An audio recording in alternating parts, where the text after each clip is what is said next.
Hello dear students, good morning. Dear students, आज म चाहिँ इन्टिग्रेसनको टप 5वटा क्वेसन लिएर उपस्थित भएको छु।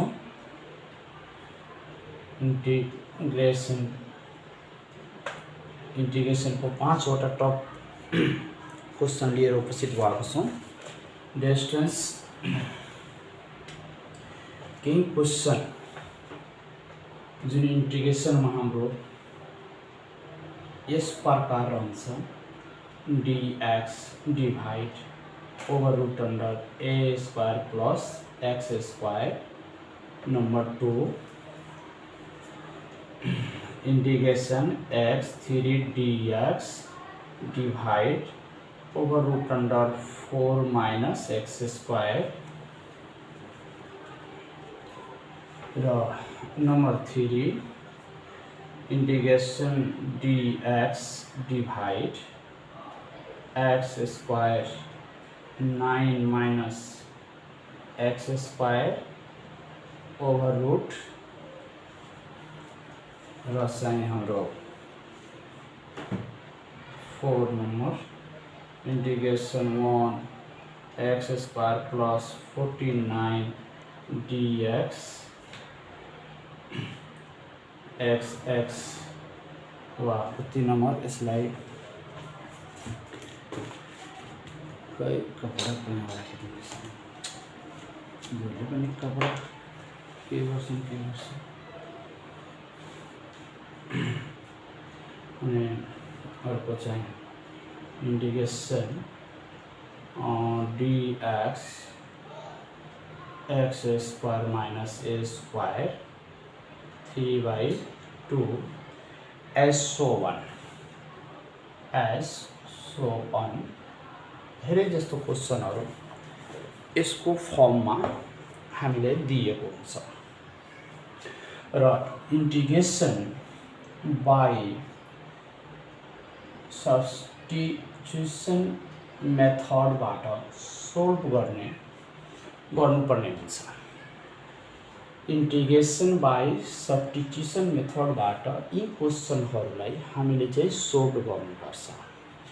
अब यो क्वेसनलाई सोल्भ गर्नको लागि हामीले केही बेसिक कन्सेप्टलाई जान्न एकदमै जरुरी छ, किनभने यहाँ सब्स्टिट्युसन मेथड पनि भनिरहेका छौं हामी, जसको अर्थ विस्थापन, एउटा फंक्सन मान्ने र अर्को फंक्सन त्यहाँबाट निकाल्ने, डेरिभेटिभ गरेर निकाल्ने, त्यो कन्डिसनमा हामी पढिरहेका छौं।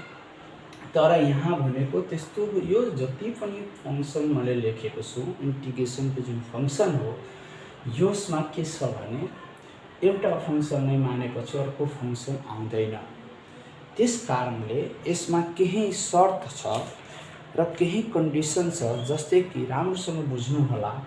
त्रिकोणमितिक सब्स्टिट्युसनमा यसमा त्रिकोणमितिक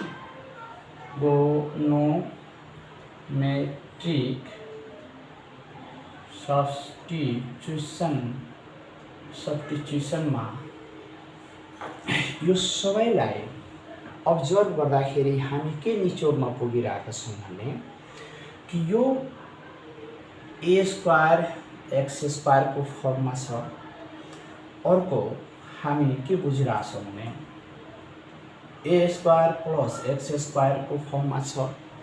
अर्को हामी बुझिरहेका छौं कि x square minus a square को फर्ममा छ। भनेको यो तीनवटा कन्डिसनको फर्ममा यी सबै क्वेसनहरु दिएको छ। जस्तै कि हेरौं, x स्क्वायर छ त x स्क्वायर यहाँ छ, यानी 49 छ भने त 49 को स्क्वायर रुट भनेको 7 भइहाल्छ, जुन 7 भनेको कन्स्टेन्ट हुन्छ, मजाले हामी बुझिहाल्छौं। x square minus a square, x square minus a square यही छ। यहाँ हेर्नुस्, यो जुन क्वेसन यहाँ को बेसमा छ, a square minus s square छ, जुन चाहिँ यहाँ छ 3 को स्क्वायर माइनस x स्क्वायर छ। यानी कि जति पनि यस्तो टाइप्सको जति पनि क्वेसन रहन्छ, त यो तीनवटा जुन कुरा हामी पढ्न गइरहेका छौं, यो तीनवटा कुरालाई राम्रोसँग त्रिकोणमितिक सब्स्टिट्युसन मेथडबाट सोल्भ गर्नको लागि राम्रोसँग यसलाई हामीले जानकारी राख्नुपर्छ र यो कन्डिसनलाई राम्रोसँग याद राख्नुपर्छ। यदि हामीलाई यस्तो कन्डिसन दिएको छ भने यहाँ हामी पुट के गर्छौँ भने x इक्वल टू हामी पुट गर्छौँ a sin theta. a sin theta हामी यहाँ पुट गर्छौँ। यदि यहाँ भनेको यदि यस्तो फर्ममा छ भने त यहाँ हामी x इक्वल टू a र यहाँ हामी पुट गर्छौँ tan थीटा र यहाँ जुन हामीले दिएको छ भने यस्तो फर्ममा यदि दिएको छ भने क्वेसन त x इक्वल टू हामी पुट गर्छौँ कति त a sec theta a sec theta. अब हेरौँ अब यो a जुन छ भने यो चाहिँ चेन्ज भइरहेको हुन्छ, बाँकी चाहिँ यो sin थीटा चेन्ज हुँदैन, tan थीटा चेन्ज हुँदैन, sec थीटा चेन्ज हुँदैन। तर यो जुन a जुन छ भने यो a चेन्ज हुन्छ। त a लाई हामीलाई के गर्नु पर्यो भने एकर्डिङ टु कन्डिसन भने एकर्डिङ टु क्वेसनको बेसमा हामीले a को पोजिसनमा राख्नुपर्छ। a जुन हो भने कन्स्टेन्ट हो, यो 3 पनि हुनसक्छ, 4 पनि हुनसक्छ, 5 हुनसक्छ, 6 हुनसक्छ एकर्डिङ टु द क्वेसन। जस्तै कि यहाँ a छ त यहाँ त a हामी राख्न सक्छौँ, तर यहाँ हेरौँ यहाँ के छ 4 माइनस x स्क्वायर छ। त 4 माइनस x स्क्वायर हो भने यो कुन फर्मेटमा छ, यो भनेको कुन फर्मेटमा छ भने यहाँ छ, किनभने यहाँ a square minus x square छ। त यहाँ भनेको 2 4 को स्क्वायर रुट भने कति हुन्छ 2 हुन्छ, 2 को स्क्वायर माइनस x स्क्वायर भयो। यानी कि यो जुन क्वेसन छ भने यसको फर्मेटमा छ। त यानी कि जुन क्वेसन कुन क्वेसन यिनीहरूको फर्मेटमा छ भने त्यहाँ क्वेसनमा के कन्स्टेन्ट छ भने 2 कन्स्टेन्ट छ कि 3 कन्स्टेन्ट छ कि a कन्स्टेन्ट छ कि b कन्स्टेन्ट छ भने जे कन्स्टेन्ट छ त्यो कन्स्टेन्ट यहाँ a को पोजिसनमा मात्र चेन्ज गर्नुपर्छ। जस्तै कि एउटा म इक्जाम्पल यहाँ लिन्छु। जस्तै सपोज मानौँ कि हामीसँग क्वेसन छ 1 divide over root under b square minus x square छ। अब यो क्वेसनको फर्मेट हेरौँ कहाँ छ, यो क्वेसनको फर्मेट यहाँ छ, किनभने a square minus x square छ, b square minus x square छ भने त यहाँ भनेको a को पोजिसनमा कति छ b छ। त हामी के गरिदिन्छौँ भने x equal to b sin theta हामी नेट गरेर र बाँकी जुन स्टेपहरू छ त्यो त स्टेप भनेको सबैमा एप्लाई हुन्छ, त्यसको लागि हामीले केही पनि गाह्रो छैन। हामीले बुझ्नुपर्ने भनेको यो मुख्य 3वटा कुरा बुझ्नुपर्छ कि यदि a square minus x square छ भने यहाँ हामीले x equal to a sin theta put गर्नुपर्छ। त्रिकोणमितिक सब्स्टिट्युसन मेथडमा हामीले यो कुरा याद राख्नुपर्छ। र क्वेसन चिन्ने भन्ने तरिका भनेको यही रहेको छ। यो भनेको के छ भने यस्तै फर्मेटमा हुन्छ क्वेसन र हामी मजाले चिनिहाल्छौँ कि यहाँ भनेको त्रिकोणमितिक सब्स्टिट्युसन मेथडको एप्लाई गर्नुपर्छ र एप्लाई गरेर मात्र हामीले सोल्भ गर्न सक्छौँ। र यो किन एप्लाई गर्नु पर्यो भने किनभने कि इन्टिग्रल गर्नको लागि कुनै पनि इन्टिग्रल फङ्सनलाई सिम्प्लिफाई गर्नको लागि इजी बनाएको छ। कि इजी तरिकाले चाहिँ हामी किन यो गरिरहेका छौँ भने योभन्दा जेनरल पनि क्वेसन हामी पढेका छौँ भने किन हामी त्यसमा सब्स्टिट्युसन मेथड एप्लाई गरेका छौँ, किनभने कुनै पनि फङ्सनलाई इन्टिग्रेट गर्नलाई त्यो भनेको इजी बनाउँछ र इजी तरिकाले कुनै पनि फङ्सनलाई हामी इन्टिग्रेट गर्न सक्छौँ। त्यही उद्देश्यले के गरिएको छ भने यो सब्स्टिट्युसन मेथड चाहिँ एप्लाई भएको छ। र त डियर स्टुडेन्ट्स अब म चाहिँ क्वेसनतिर लाग्छु र let us see how to solve this question. अब यो क्वेसन कसरी सोल्भ भइरहेको छ भने हेरौँ क्वेसन कसरी सोल्भ भइरहेको छ त।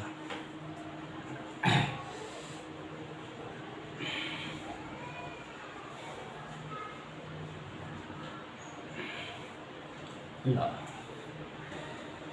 म यहाँ सर्टमा लेखिदिन्छु कि जस्तै कि हाम्रो a square plus x square को ठाउँमा हामीले x इक्वल टू a र यहाँ भनेको कति tan थीटा हामी मान्यो र सपोज मानौँ a square minus x square यो छ भने त यहाँ हामी x equal to a sin theta र अर्को चाहिँ x square minus a square छ भने x equal to a sec theta.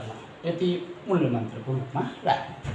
अब हेरौँ 1 नम्बर क्वेसनमा सोल्युसन 1 नम्बरको के रहेको छ। इंटीग्रेशन dx यो क्वेश्चन म सल्भ गर्दैन, यो क्वेश्चनलाई म चाहिँ यो क्वेश्चनलाई सल्भ गर्छु, यो क्वेश्चनलाई म सिम्पल गरिदिन्छु किनभने यो क्वेश्चन खासै त्यस्तो छैन। हामी यो क्वेश्चनलाई सल्भ गरौँ। 2 नम्बरमा integration x3 dx divide over root under 4 minus x square. ल हामी हेरौँ, पहिला माथिलाई नहेरौँ, यसलाई हेरौँ। यो कुन फर्मेटमा छ भने एक स्टेप अझ लेखौँ, x cube dx over root under 2 square minus x square, यानी कि a square minus x square. तो a square minus x square को ठाउँमा कति पुट गर्नु पर्यो भने पुट गरौँ x equal to a sine theta. इसको डिफ्रेंशिएट गर्दाखेरि dx बाई डी थीटा। हामी एंगलको रेस्पेक्टमा यसलाई डेरिभेटिभ निकालिरहेछौँ। ए साइन को डेरिभेटिभ कति हुन्छ भने cos थीटा हुन्छ र dx equal to A cos theta into d theta. अब चाहिँ हामीले यो भ्यालु यसमा पुट गर्छौँ। पुट गर्दाखेरि एक्स क्यू छ, एक्स को भ्यालु कति रहेको छ, एक्स को भ्यालु हाम्रो ए साइन थीटा को क्यूब डिवाइड जस्तै कि एक्स क्यूब, एक्स भने कति छ, ए साइन थीटा छ। तो ए साइन थीटा हामीले यहाँ राख्यौँ। डीएक्स को ठाउँमा हामी कति निकालेका छौँ, ए cos theta into d theta. अब तल चाहिँ हामी एउटा सानो गल्ती गरिसकेका छौँ, किनभने हामीले त डाइरेक्ट यहाँ x equal to a sine theta गरिदिएका छौँ, तर यहाँ भनेको ए को पोजिसनमा कति छ भने 2 छ। 2 यहाँ हामीले के गर्नु पर्यो भने राख्नु पर्यो। तो यहाँ भनेको 2 2 र 2, यहाँ जे रहन्छ त्यही यहाँ राख्ने। जस्तै त्यहाँ ए थियो भने त्यहाँ यो भएको छ, हामी राखेका छौँ। यहाँ भनेको 2 छ भने 2 राख्नुपर्छ हामीलाई। यहाँ भनेको कति भयो भने 2 भयो, यहाँ भनेको कति त 2। अब तलको कुरा, तल हाम्रो के छ भने 2 स्क्वायर माइनस एक्स को भ्यालु कति छ 2 साइन थीटा को होल स्क्वायर। बाँकी सबैमा सेम प्रोसेस एप्लाई हुन्छ। यो भनेको 8 र sign cube theta into 2 cos theta into d theta र डिवाइड ओभर रूट अंडर यो भनेको 4 हुन्छ र 1 माइनस यो भनेको साइन स्क्वायर थीटा हुन्छ। अब यहाँ भनेको यो 16 हुन्छ र sign cube theta into cos theta into d theta र डिवाइड यो स्क्वायर भएर बाहिर निस्क्यो भने कति हुन्छ 2 हुन्छ र 1 माइनस साइन स्क्वायर भनेको कति हुन्छ भने कॉस थीटा हुन्छ।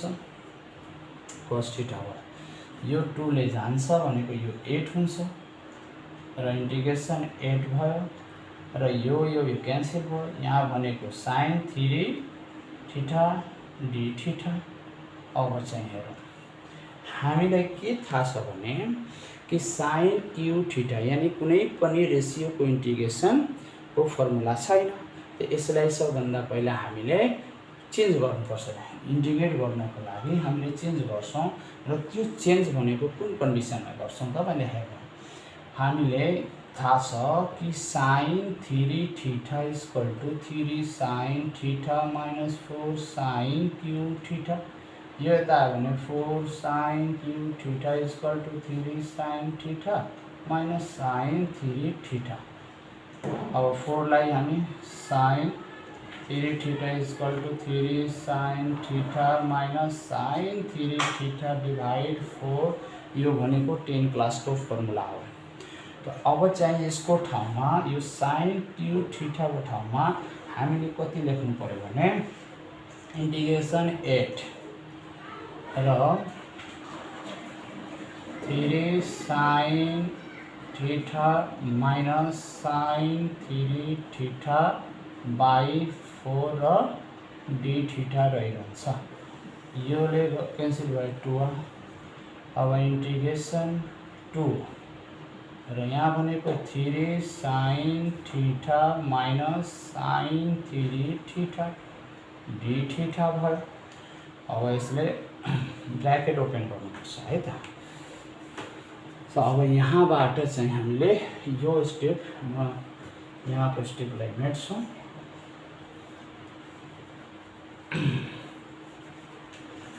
जस्तै कि यहाँबाट अब लङ क्वेश्चन छ, आँट्नु भएन। इंटीग्रेशन 6 साइन थीटा र d theta minus integration 2 sine 3 theta into d theta. अब चाहिँ हामीले इंटीग्रेट गर्न सक्छौं। साइन को इंटीग्रेट भने कति हुन्छ भने माइनस कस हुन्छ, कस थीटा। साइन को इंटीग्रेशन कति हुन्छ भने इंटीग्रेट गर्दाखेरि कति हुन्छ माइनस कस थीटा हुन्छ। माइनस र यो भनेको माइनस यानी कि प्लस 2 साइन को कति हुन्छ भने कस 3 थीटा डिवाइड 3 र प्लस सी रहिरहन्छ। माइनस 6 कस थीटा प्लस 2/3 अनि कस 3 थीटा प्लस सी। अब चाहिँ हामीले यहाँसम्म हामी पुगिसकेका छौं। यहाँसम्म पुगिसकेपछि जस्तै माइनस 6 कस थीटा प्लस 2/3 कस 3 थीटा प्लस सी हाम्रो के छ भने सिम्प्लिफाई गरेपछि एन्सर यति आएको छ। अब हेरौं कि यति एन्सर दिएको छ कि छैन। यो क्वेश्चन नम्बर हाम्रो कति हो भने यसमा चाहिँ क्वेश्चन नम्बर 4 छ। यसको क्यू छ भने x 1517 18 नम्बर क्वेश्चन आएको छ। 18 नम्बरमा हामीले क्वेश्चन यति एन्सर त लङ दिएको छ भनेको x र y को फर्म एन्सर दिएको छ। त x र y को फर्म एन्सर दिएको छ भने डियर स्टुडेन्ट्स यहाँबाट हामीले सिम्प्लिफाई गर्नुपर्छ। म सिम्प्लिफाई गरेर यसलाई हेराउँछु कि कसरी हामीले एन्सर मिलाउँछौं। ल ध्यान दिने त है त। जस्तै कि एन्सर यही मिलाउँछु म पहिले यहाँबाट निकालेर हेराउँछु है त। जस्तै x = हामी कति मानेका छौं भने x = 2 र sin थीटा मानेका छौं। त x/2 = sin थीटा हुन्छ र x/2 = sin थीटा हुन्छ भने cos थीटा को फर्मुला हुन्छ √1 minus sin square theta √1 minus x²/4 र √4 माइनस x²/2 हुन्छ।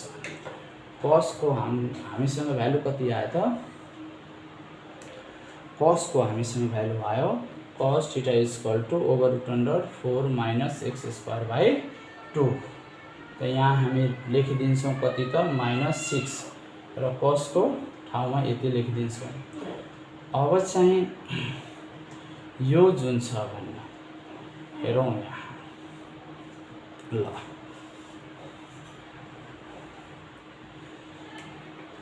अब चाहिँ निकालौं -6 र cos थीटा को यहाँ भ्यालु हामी निकालिसकेका छौं कति त √4 माइनस x²/2 निकालिसकेका छौं र प्लस 2/3 र cos 3 थीटा त यहाँ छैन।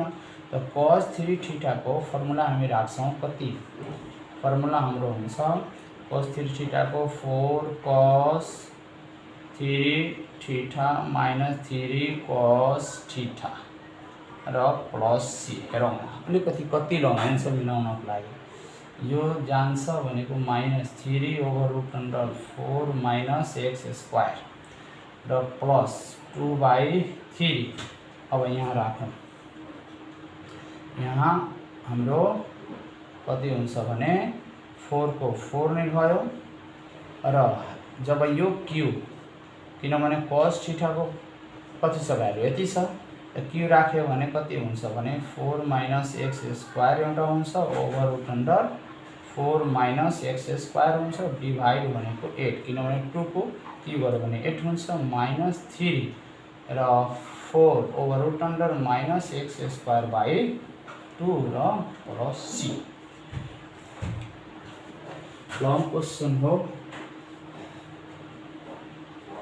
अनि त्यसपछि हाम्रो कति आयो भने यसलाई सिम्प्लिफाई गरेपछि कति आउँछ भनेको minus 3 over root under 4 minus x square र प्लस 2 बाई 3 र यो क्यान्सल भयो भने कति आउँछ 2 ठीक छ र 2 बाई 3 ले यसमा मल्टिप्लाई गरौँ र कति हुन्छ भने यो 4 माइनस एक्स स्क्वायर र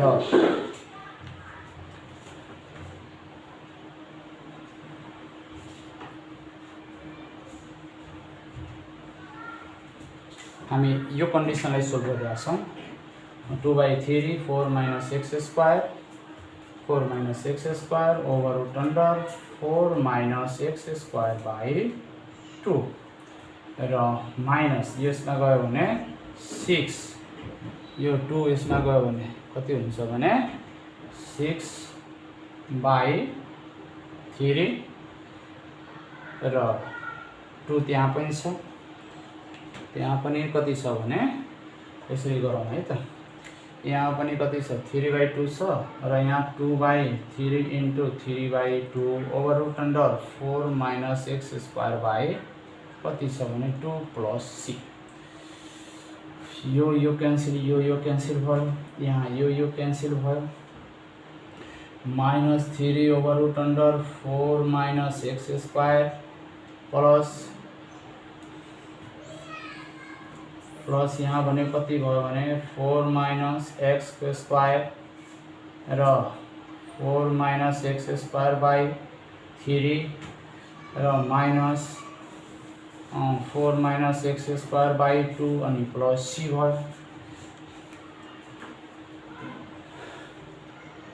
एउटै क्वेश्चन भनेको कति लङ छ है त अब चाहिँ हेरौँ है त यसलाई यो र यो भनेको जोड्यो भने कति हुन्छ यो यसमा गयो भने कति हुन्छ 6 र यहाँ भनेको एउटा 3 2 जा 6 यो र यो मिलिरहेको छ हाम्रो यहाँ कति हुन्छ भने 4 चाहिन्छ 4 एक्स स्क्वायर माइनस 3 ठिकै छ 3 यो र यो यसलाई एक ठाउँमा राख्यो भने कति हुन्छ भने यो 2 यसमा गयो भने minus 6 over root under 4 minus x square र minus over root under 4 minus x square by 2 र प्लस 4 माइनस एक्स स्क्वायर र 4 minus x square by 3 plus सी ल सिम्प्लिफाई त अझ पनि गर्न सकिन्छ तर यहीँसम्म राखौँ सिम्प्लिफाईलाई सिम्प्लिफाई त अझ पनि गर्न सकिन्छ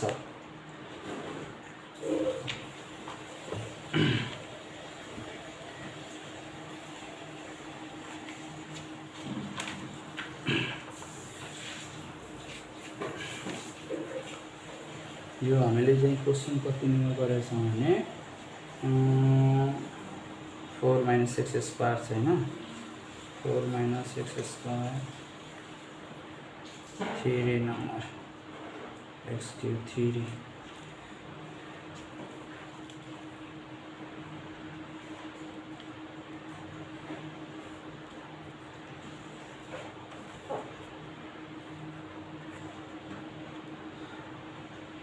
यहाँ भनेको अब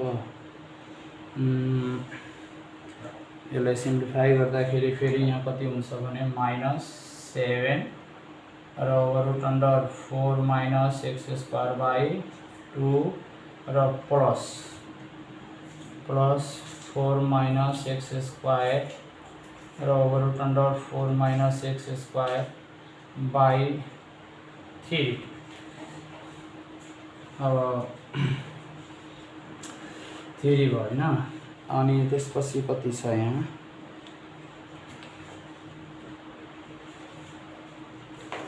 यतापट्टि चाहिँ हाम्रो 4 - x² के छ भने यति भयो। अनि त्यसपछि यहाँ 3 नम्बर क्वेशनमा -1/3/8 र त्यसपछि ल यहाँ सिम्प्लिफाई गर्दै आएको छ र ठिकै छ। हामी आफ्नो सिम्प्लिफाईतिर ध्यान दिउँ। अनि त्यसपछि यो अब बडीमा हामी के गर्न सक्छौँ भने बडीमा चाहिँ यहाँबाट √4 - x² कमन लिन मिल्छ र त्यसपछि यहाँ भनेको हाम्रो 7/2 र त्यसपछि फेरि यहाँ हाम्रो प्लस कति हुन्छ भने 4 - x²/3। अब यसलाई पनि सिम्प्लिफाई गर्न सकिन्छ। यहीँसम्म एन्सर राखौँ कति सिम्प्लिफाई गर्ने। फेरि यसलाई पनि हामी सिम्प्लिफाई गर्छौँ भने कति आउँछ एलसिएम 6 हुन्छ। 6 लाई फेरि सिम्प्लिफाई गरेपछि अगाडि आन्सर हुन्छ। डिस्टेन्स के छ भने यो लङ क्वेसन थियो र एकदमै के छ भने हामीले यो जुन कन्डिसन छ भने यही कन्डिसनको बेसमा हामीले यो सबै क्वेसनलाई चाहिँ सोल्भ गर्नुपर्छ। ल यो एउटा क्वेसन सोल्भ भइसकेको छ। अब चाहिँ क्वेसन हामी अर्को क्वेसनतिर जान्छौँ। ल हेरौँ कसरी चाहिँ सोल्भ भइरहेको छ। यसलाई म दुई पार्टमा पार्ट 1 र पार्ट 2 भिडियोमा बनाएर म सोल्भ गर्छु। अब यो भिडियोमा मात्र म एउटा क्वेसन सोल्भ गर्छु। त्यो क्वेसन हाम्रो सपोज माने यो र यो भयो। यहाँ भनेको यो IV को सोलुसनलाई हेरौँ के रहेको छ भने इंटीग्रेशन 1/x² + 49 dx। यसलाई हामीले 1/x² + 7² dx इंटीग्रेशन हेरौँ। यो कन्डिसन कहाँ छ भने कहाँ सेटिस्फाई गरेछ माथिको कन्डिसनमा सेटिस्फाई गरिरहेछ। त माथिको कन्डिसनमा के रहेको छ भने x = कन्स्टेन्ट ठाउँमा यहाँ 7 रहेको छ र त्यहाँ भनेको कति छ भने tan θ। अब डेरिभेटिभ निकाल्दाखेरि dx = 7 को 7 नै र 10 को डेरिभेटिभ कति हुन्छ भने sec² θ * dθ। अब सिम्पली यसमा हामी पुटिङ गरिदिन्छौँ। जस्तै 1 dx को ठाउँमा हामीले कति लेख्छौँ 7 sec² θ * dθ डिभाइड यहाँ भनेको x²। x² को ठाउँमा हामी कति लेख्छौँ x² को ठाउँमा यहाँ 7 tan θ को कति छ भने स्क्वायर छ प्लस 7²। अब इंटीग्रेशन 7 sec² θ * dθ भयो डिभाइड 7² भनेको 49 र यहाँ भनेको 1 + tan² θ यो 7 ले जान्छ। इंटीग्रेशन sec² θ * dθ हुन्छ र डिभाइड यो भनेको sec² θ नै हुन्छ र यो पनि क्यान्सल भयो 1/7 र integration dθ very simple 1/7 dθ भनेको θ। अब चाहिँ हेरौँ यो θ भनेको अब हामीलाई इंटीग्रेशन गर्दाखेरि इंटीग्रेशन dθ भनेको θ आयो। अब यो एन्सर लेख्दाखेरि यो θ हामी लेख्दैनौँ। हामी के मानेका छौँ भने यहाँ हेरौँ x = हामी मानेका छौँ x = 7 र tan θ। त x/7 = tan θ। अब θ बाहिर भ्यालु निकाल्यो भने कति हुन्छ tan θ = x/7 र θ निकाल्यो भने यो रेसियो इन्भर्समा जान्छ x/7। त यहाँ 1/7 र x को ठाउँमा हेरौँ यहाँ कति भ्यालु निकालेको छ त tan इन्भर्स अनि x/7 plus c is the required answer. हामी के गर्छौँ भने यो θ जुन लास्टमा आउँछ θ लाई यसरी सिम्प्लिफाई गरेर यहाँबाट कहाँबाट भने यहाँ जुन हामी मानेको छ भने यहाँबाट त्यो सिम्प्लिफाई गरेर हामीले के गर्नु पर्यो भने चेन्ज गर्नुपर्छ अनि मात्र के हुन्छ भने सोल्भ हुन्छ। त्यसरी चाहिँ हामीले गर्न सक्छौँ।